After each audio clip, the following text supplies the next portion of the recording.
Hey, welcome back to the Disney Plus Everyday Challenge, and today we have Into the Woods. This is a Disney film, actually, yeah, but it's an adaptation of a musical, a stage musical from a number of years ago, I guess.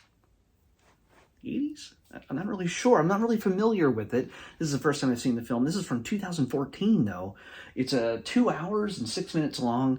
It's fantasy adventure. It's musical, of course, in case you were confused by this, but it's a fairy tale. It's actually a mishmash of many fairy tales all put together. I don't know if it's a jumping on point for people who are like, oh, you know what, Wicked is pretty hot at in Broadway, you know, with the take on the Wizard of Oz, very different take. Let's try a bunch of different fairy tales, and in this, it takes from Cinderella, Prince Charming, Rapunzel, Little Red Riding Hood, and I can't remember this. Oh, Jack and the Beanstalk. So yeah, there's a number of things all mishmashed together and see how they connect. They have this is a Into the Woods cinematic universe going on here. This is, you know, Superman. Oh, sorry. It's like Captain America and Iron Man and Thor all coming together to make a super team of fairy tale characters. That's not the case. That's you get to see how they kind of interweave with one another in interesting ways, but it takes it beyond that. Yes, songs throughout, moving the story forward, explaining what people are thinking and feeling, and everything that goes on. It's not so simple as your normal Cinderella story. Cinderella, played by Anna Kendrick, you know her from Pitch Perfect and so many other things, but she's using her Pitch Perfect pipes in this one, and you know, it's the story, you know, she's treated like crap by her stepmother and two sisters, and she wants to go to the ball. It doesn't. There's not. You're not getting the full story, you know. Like but you know the story. You know the story. You get the important parts. There's no build up. There's no explanations why she can talk to birds and stuff like that. There's no fairy godmother in this one, which is different. Sort of trimmed some of the fat, I guess, in some of the stories. And I don't know, by the way, obviously, since I haven't seen the musical and I never watched the movie till today. I don't know if this is a leaner version of the musical. Like maybe the musical had more stuff in it or less. And maybe they blew it up and did more. You can do that because obviously you're going to do more with this than you can with the stage. By the way, this is directed by Rob Marshall, who is no stranger to musicals. He did Chicago and man, he did a bunch. Chicago. He did. Come on, go all the way down the list here. Oh, he also did a Pirates of the Caribbean film, and he did, Memoirs of a Geisha, and most recently he did Mary Poppins Returns. So yeah, he's worked with Emily Blunt before, and guess what? Emily Blunt is in this. She is the baker's wife. By the way, a lot of these people really don't have names unless you knew them already. They're either the baker or the baker's wife or Jack's mother, you know, played by Tracy Ullman. By the way, the only characters I don't think technically are from other fairy tales, at least they're not prominently named, are the baker and the baker's wife, played by James Corden, talk show host. I know him as the Doctor's roommate from Doctor Who way back, but you know, that's just me. It's the baker, James Corden, Emily Blunt as the baker's wife, and they're kind of the centerpiece of all this. They kind of bring all the characters together. They work, they interact with each of the characters and each of their individual stories that also come colliding together in a big way, culminating not even halfway through the movie, actually just beyond the halfway point of this movie. So the happily ever after, I'm warning you this right now, the happily ever after line comes a little more than an hour into this film.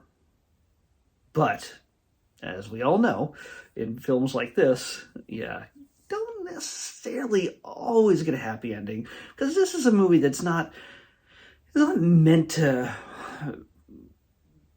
it's not meant to give you a happy ending. There is a happy ending, but it takes a bit to get there. A little bit more than just pat expected ending where nothing is sacrificed, nothing is lost. The good guys win and blah. That's it, you know. Cinderella just gets her Prince Charming. Does she? Jack gets great riches from the beanstalk. Kills the giant. No repercussions, right? Little Red Riding Hood. Oh, yeah.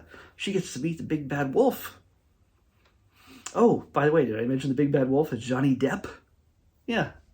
Little Red Riding Hood, by the way, I don't know her as well, but she is Lily Crawford. And yeah, there's so many people in this, and not the least of which is the Wicked Witch, played by Meryl Streep, which you can't miss. So you can't. This is the kind of thing where, you know, hey, let's get Meryl Streep in a Disney musical. Again, this is not necessarily a very Disney. Like, if this was hardcore along the lines Disney, we would be getting the Disney version of each of these characters. And it would be a little bit more, I think, bright and cheery. The woods, in the title of this, is a nexus of all sorts of trouble. It's a metaphor for a number of things. Taking steps beyond their safe worlds, taking risks, and moving into places that it could make or break any of them. While all the familiar things are here, the magic beans that Jack gets for his cow, Cinderella with the slipper, and Rapunzel with her long hair, and there's all sorts of different things that come into play that are very familiar, that are comforting, but do not expect this to be Disney in the Disney sense. It's super important. While the songs are delightful, they're fun, and in fact, they even have a sing-along version that you can, well, obviously sing along with. I guess they put the bouncing notes on there. I don't know how they do it, because there's a number of songs where there's a number of different vocal parts happening at the same time, especially the opening number, I Wish. I think that's probably the name because everybody says it. Everybody has a wish. And kind of the tagline for this film is, be careful what you wish for. So yeah, there's a lot of wishes in this that come true. And it's probably not what they expected. So yeah, that's injecting a little bit of reality. If you're looking for just pure fantasy, go watch any of the other Disney animated or live action films that are based on the animated films. You'll get that. This is a bit more mature. It's a bit darker, but it's not like rated R or anything. It's not going to be something that would scare away the kids. Let's just say that not everybody makes it out of this movie alive. That's something which, you know, is kind of strange, and it takes the characters in different directions that I didn't even expect to see. But yeah, that's all right. That's great. That's fantastic. When a movie can do something where it's not going to just telegraph everything it's going to do from the start. Well, to me, that's a leap ahead of most films. But okay, I'm going to mention a few more names here. Christine Baranski plays the evil stepmother. She is her daughters, Tammy Blanchard as Florinda, and Lucy Punch as Lucinda, if you might recognize Lucy Punch from a lot of British stuff. That's a good thing. Oh, and of course, right there's Chris Pine as Prince Charming, right there. And he has, there's another prince, of course. It's his brother, played by Billy Magnuson. I think he was last seen in the last James Bond film. He plays Rapunzel's prince. His name is literally Rapunzel's prince because he doesn't have a name. And Prince Charming, of course, you know what? Is it Cinderella's prince? That's what he's called? Because while they throw around the term charming here and there, it's Cinderella's prince. He isn't technically named Prince Charming. But yeah, it's and Rapunzel is played by Mackenzie Mauzy. So yeah, there's I said Tracy Ullman as Jack's mom. Yes, okay. I should mention Jack. He's in this. Daniel Huddlestone? Jack Huddlestone? Is he like, he just come over from Hogwarts? I don't know. Either way, this is to me, this is a fun, silly romp. Doesn't take itself too seriously, but it has some serious themes throughout this, and it's definitely about parents and children, the examples we want to be, and what we want to leave our children, what we want to give our children, from one generation to the next. The examples and everything else. I just said examples. Yeah, scripted. No, it's not.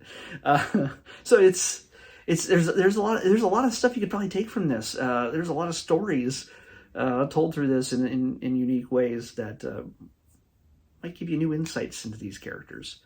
What if Cinderella, and this is going to be a tiny little bit of spoiler, what if Cinderella goes to the ball and she realizes, man, she is out of her league. She doesn't know how to dance or act like a princess, or what she wants to meet her prince, the prince she always dreamed of, and live in a life where she's not just the cinder girl. She's not just scooping everything up and cleaning while she's verbally and physically abused by her mother and sister. Yeah, doesn't want that, but is she ready for something completely different? Anna Kendrick gets to explore that in song, so you get to watch it. So, and it's nothing wrong with watching Anna Kendrick do anything, and I'm quite fine with that. But yeah, there's a lot of music. Just be prepared. I don't know why people would be surprised by that. I guess maybe the trailer didn't. I saw somebody saying that they were kind of surprised by the trailer, like they didn't know it was musical. What do you expect it to be? It's fairy tales. It has people who are good at singing, and it's Disney. Yeah. It's your own dumb fault. So I recommend it, but with caution. It's not necessarily going to be what you think. One of my favorite parts in this is when we first really get to see Chris Pine as the prince and his brother. We get kind of introduced to them, and they get a song together, and they're just chewing up the scenery, and they're just being as obnoxious and funny as you can. He is an obnoxious character. Spoiler. He is not a good guy, but he's funny. And it's a credit to Chris Pine's ability to do not just drama, but comedy as well. He's fantastic in this, and everybody's pretty much fantastic in this. Yeah, I don't see anybody just going, just phoning it in. I think they probably had fun doing this. I don't think it got a whole lot of. I don't think a lot of people saw it in the theaters. I didn't see it, of course, but man, it's almost 10 years old. But Disney decided, hey, it's popular enough that people like it. It probably has a cult following to make a sing along. So yeah, you can find that if you search Into the Woods. You'll find that right alongside this. Anyway, let's pick tomorrow's episode. 519. 519. That's in the thes, I think. Movies that start with the word the and are alphabetized as such.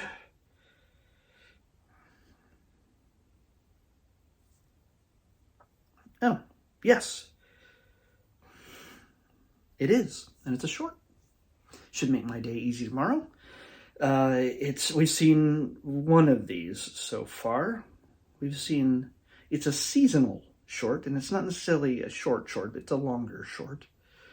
But we're going to be watching The Wonderful Spring of Mickey Mouse.